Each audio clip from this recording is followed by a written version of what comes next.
Well, welcome back to the next version of Locust Farm and Fab Shop, which is said mini truck. Last week we got it spinning over. Yeah, it spins over fine. There's no fire, so I've downloaded and got a hold of the wiring diagram. I also hooked up with a bunch of guys on a Facebook Cushman Mini Truck group and talked to a lot of them, talked to a lot of guys through the chat on there. Actually, I've never even thought about using Facebook user groups, but hey, I did. And I got a lot of good information. So I downloaded the service manual, the wiring diagram, and the owner's manual for it. So hopefully we'll be able to find some info. But it's hot out. Let's get it in the shop and we'll go from there.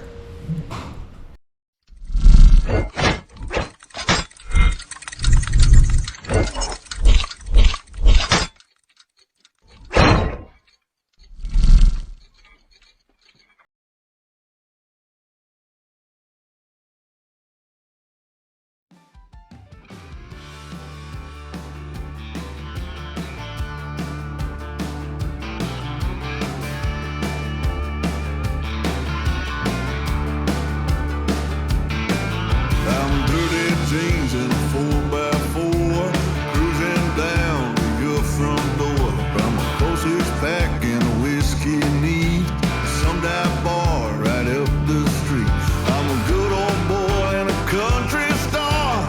No one else can go this far. Come on, babe, go with me. Riding high, living free. Don't ask once and don't think twice, 'cause baby, I'm living the life.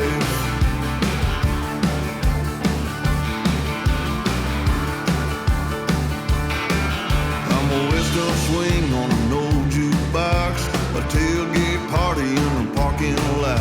I'm rowdy rough, big and grown. I get her done all on my own. I'm a good old boy and a country star. No one else can go this far. Come on, babe, and go with me. Riding high, living free. Don't ask once and don't think twice, 'cause baby, I'm living the life. So, y'all saw the squeaky monster in the video. Yeah, he had, we wired him up a charger because he's got to go look for his truck. But, anyway, small thing. All right, so now we're down here. I really need some more lights, but it is what it is. So, let me get my instruction over here. So I downloaded the user, not the user, but the electrical. That's the governor wiring. I wonder if I can find a model number on this. Oh yeah, here we go. 89, 86, 89, 86, 11.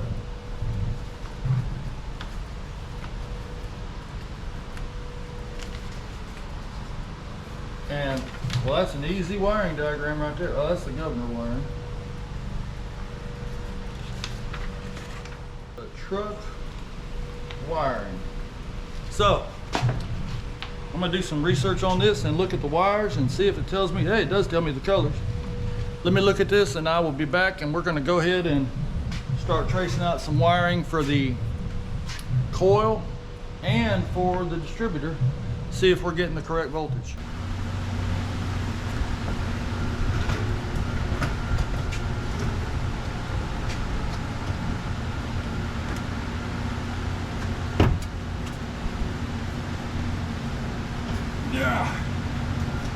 All right, so what we've got, I dropped the steering column down to where I can get to the ignition switch.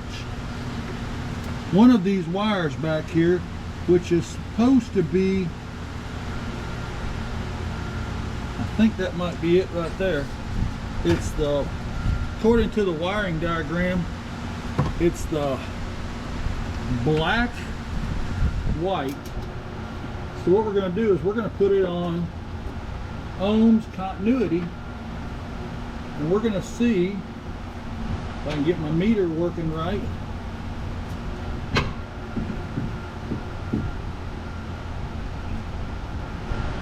I should be able to touch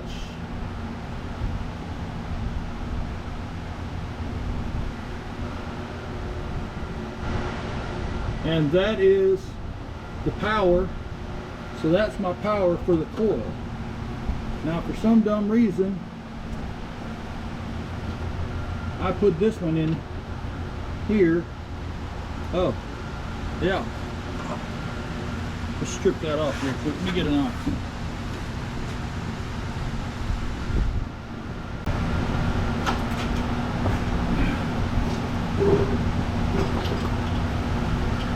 I believe that is my power to the coil. So we're going to double check that again. And what that means is that my wire, so that's it for that. Actually, I'm going to do this one because this has got a bigger. So that wire should go all the way to there, which it does. And it gives me a dead short. So what that tells me is that I'm good from my ignition switch to the coil. So now what I need to do is I need to hook up the battery, and then I need to basically turn the key on. I got to find out which one over here is power from there. There is a fusible link in between the battery and the ignition switch. If that fusible link is blown, it's not going to let me get power to the back of the ignition switch. So that's what I'm going to do now. Put a battery in. It's got 12 volts. It should start this little bitty motor, but I'm not 100% sure. And I can tell you right now, I really need to pressure wash this motor off. But now that I couldn't do it when I pressure washed it before, but now I can get to it. Little bitty thing. But yep, that's what we're going to do right now. I'm going to go ahead and get the battery hooked up, and then we're going to see if we got voltage coming to here, and then see if we got voltage feeding the coil. If we don't have voltage feeding the coil, it's not going to fire. It spins over fine, it just doesn't fire. So let's do that and let's see what we got going.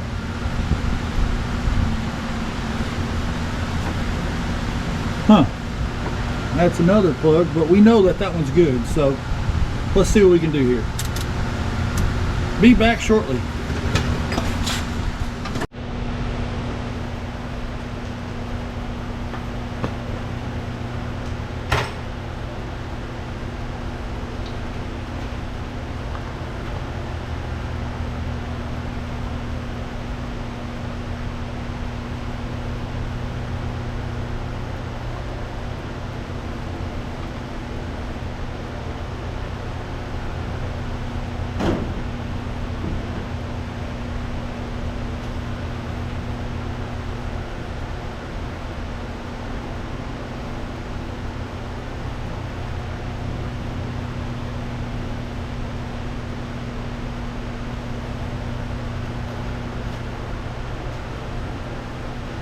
Alright, so the battery's in.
All right, so what we've done, we're testing out a theory. We took some evapor rust and I ground down a lot of these rusty spots on the back of this truck. And then I painted them with that evapor rust, which is supposed to turn it into, I don't know what. You're supposed to let it sit for a half hour. It's so dang gum hot in the shop, it's really just getting hard to work in the shop. It's 100 degrees in the shop. I've got 1, 2, 3, 4, 5, 6 fans going, and it's still 100 degrees in the shop. It's the heat index is 105 outside, so I'm not even going to try to turn the air on. But we're testing this evapor rust out. I want to see what it's going to do. Okay, so now it's following. So what we've done is we took a wire wheel and we ground on a lot of this really bad rusty spots, and then I wiped them down with some stuff. I'm gonna stand out here, maybe y'all can see me, I don't know. Anyway,